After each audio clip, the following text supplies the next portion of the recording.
ये एक ever pure परमात्मा सुप्रीम सोल ज्योति बिंदु ही है जो साकार तन में आकर के प्रैक्टिकल ऐसी एक्ट करके दिखाता है, जिस एक्ट की यादगार मंदिर में बनी हुई है,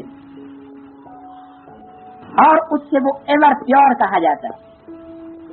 कोई मनुष्य आत्मा ऐसा एवर प्योर होने का एक्ट नहीं कर सकती।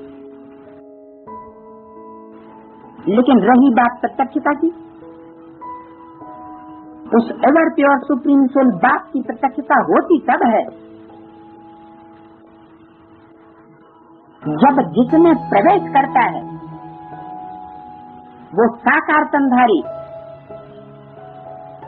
अपनी इंद्रियों की संपन्न स्टेज तक विजय प्राप्त कर ले। क्यों? क्योंकि गायन है इंद्रिय जीते जगत जीते, माया जीते जगत जीते, प्रकृति जीत। तो सुप्रीम सोल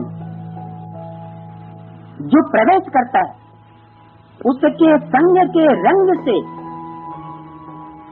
प्रजापिता की सोल भी पहले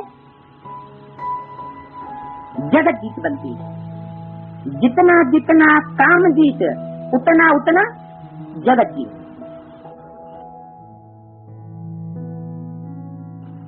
जगत जीत का मतलब क्या 500 करोड़ मनुष्य आत्मा माथा टिका देंगी?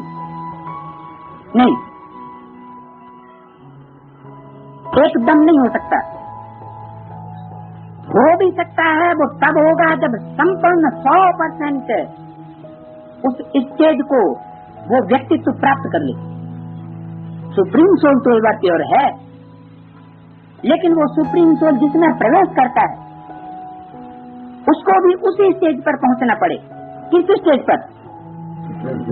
Ever pure. और उसका प्रूफ होना चाहिए। ऐसे नहीं कि बिंदु एवर प्योर है, ऐसे तो परमधाम में जितनी भी आत्मा है वो सब प्योर है। उसका प्रूफ किया। तो इस सृष्टि पर प्रूफ भी चाहिए। तो ऐसी 100% प्योरिटी वाली आत्मा इस सृष्टि पर आकर के 100% प्योरिटी की दुनिया स्थापन कर सकती है, और वो भी अकेले नहीं, क्योंकि हमारा है प्रवृत्ति मार्ग। स्थापना भी काय की होनी? प्रवृत्ति मार्ग की स्थापना हो रही, कोई निवृत्ति मार्ग की स्थापना नहीं हो रही।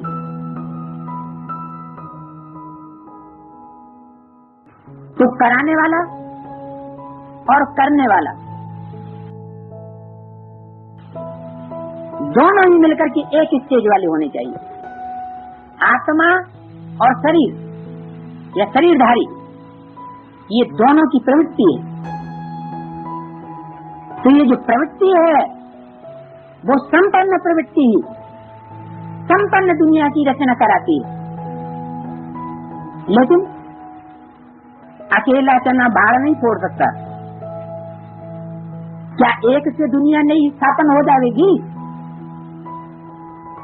एक पर्सनालिटी से हो जाएगी? नहीं। जो परंपरा है, पारिवारिक परंपरा, वो भारतीय पारिवारिक परंपरा बहुत प्राचीन। उस पारिवारिक परंपरा को परमात्मा ने ही आकर के स्थापन किया था। वो पारिवारिक इकाई परमात्मा ने आकर के स्थापन की, जिसमें एक परिवार का एक मुखिया, उस एक मुखिया का अपने परिवार में ऐसे राज्य चलता है जैसे कोई राजा का राज्य अपने राज्य में चलता है। ऐसे तो आज भी कहते हैं कि हर व्यक्ति अपने घर का राजा है, लेकिन क्या राजा है? नहीं। अरे घर का भी राजा कहाँ होगा? पहले अपना तो राजा बन ले। अपना मन ही कंट्रोल नहीं, तो घर का राजा कहाँ से बनेगा? तो परमात्मा बाप आकर के ऐसा कार्य संपन्न कराते हैं, किन आत्माओं को निमित्त बनाते हैं? राम और कृष्ण की आत्माओं को पहले पहले निमित्त बनाते हैं। ये राम और कृष्ण की आत्मा ये है सत्य रूपी रंगमंच के हीरो हीरोइन पहले पहले। लेकिन कृष्ण की सोल ने तो शरीर छोड़ दिया। कौन सा नाम रूप था? कृष्ण की सोल का नाम रूप क्या? दादा लिख रहा है तो लौकिक नाम हुआ ब्रह्मा। तो जब उन्होंने शरीर छोड़ दिया तो हीरो के साथ वो हीरोइन भी तो चाहिए, फिर कहां से आएगी? है गुप्त रूप में? गुप्त रूप में तो दुनिया नहीं मानेगी। दुनिया को तो हीरो हीरोइन चाहिए प्रैक्टिकल में। तो प्रैक्टिकल में भी सत्य रूपी रंगमंच के कोई हीरो हीरोइन है, वो जब तक प्रैक्टिकल में काम विकार के ऊपर ऐसा विजय प्राप्त करके न दिखाएं, क्या हमारे ब्राह्मण जीवन का लक्ष्य क्या है? कैसी पवित्रता? सन्यासी जैसी है? प्रवृत्ति मार्ग वाली। घर गृहस्थ में रहते, पति पत्नी साथ में रहते हुए, साथ में सोते हुए भी, और इंद्रियों पर विजय प्राप्त करके दिखाए। दूरवाद खुशवाद, ये तो सन्यासी भी बनते रहे। अगर ऐसे दूरवाद खुशवाद होते रहे तो फिर संन्यास धर्म ही स्थापन होगा या प्रवृत्ति मार्ग स्थापन होगा? संन्यास धर्म ही स्थापन होगा। और प्रवृत्ति मार्ग को स्थापन करने वाला, प्रवृत्ति मार्ग वाला गुरु होना चाहिए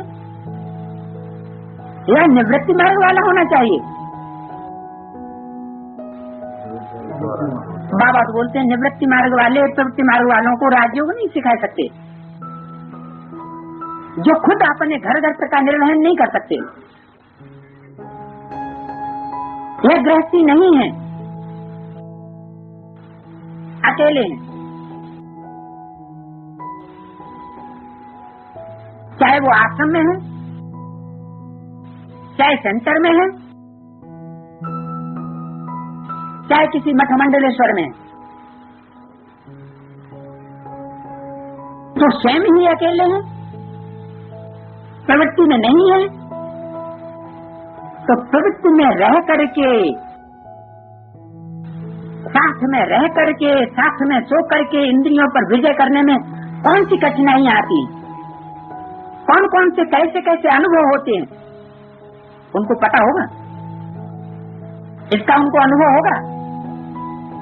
नहीं हो सकता। और जब उनको अनुभव नहीं,